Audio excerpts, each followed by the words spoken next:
प्यारे देशवासियों, नमस्कार। जैसे कि आप सबको पता है कि आज करीब 9 महीने होने वाले हैं, यानी 261 दिन हो गए हैं किसानों का आंदोलन चलते हुए। और इतना शांतिपूर्ण तरीके से, इतना लंबा और इतनी बड़ी संख्या में आंदोलन, ये दुनिया का पहला आंदोलन है।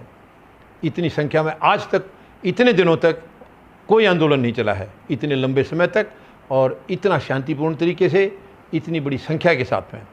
लेकिन सरकार हमारी बिल्कुल एकदम साइलेंट बैठी है, निश्चिंत बैठी है, जैसे कि उनकी कोई जिम्मेवारी है ही नहीं।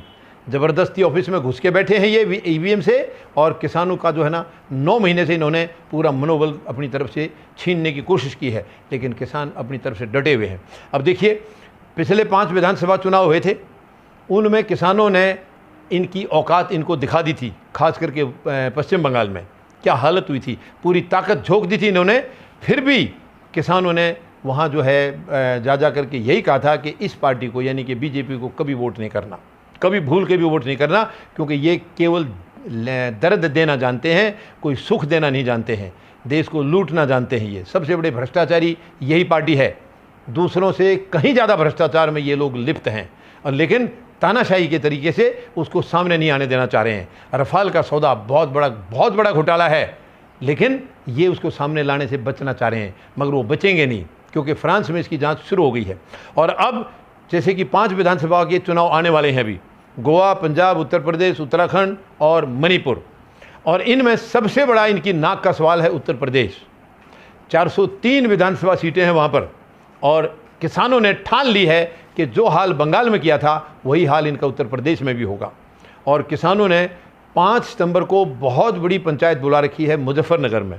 ये पंचायत क्लियर इशारा कर देगी कि परिणाम किस किस्म के आने जा रहे हैं, किस किस्म के आएंगे, और ये इस सरकार को उस दिन उसकी अपनी औकात का पता चल जाएगा।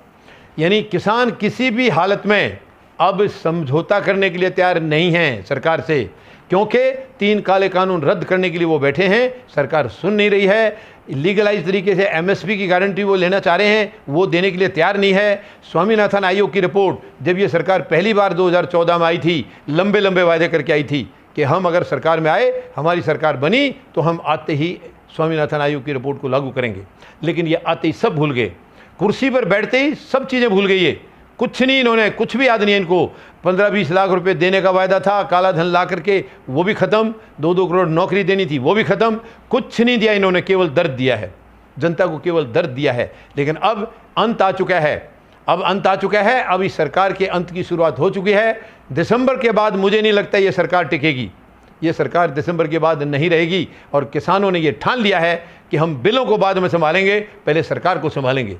यानी सरकार को पहले बाहर का रास्ता दिखाएंगे, क्योंकि ये सरकार संवैधानिक नहीं है, ईवीएम से चुनी हुई है। और दोबारा देश में चुनाव होंगे इस सरकार को उखाड़ने के बाद। जो चुनाव ईवीएम से नहीं होंगे, बैलेट पेपर से होंगे, और उसमें गरीब, मजदूर, जवान और किसान सच्चे जनप्रतिनिधि के तौर पर चुन के जाएंगे। तब देश विश्व शक्ति बनेगा, तब हमारा देश विश्व में महान बनेगा। धन्यवाद। जय जवान, जय किसान, जय हिंद।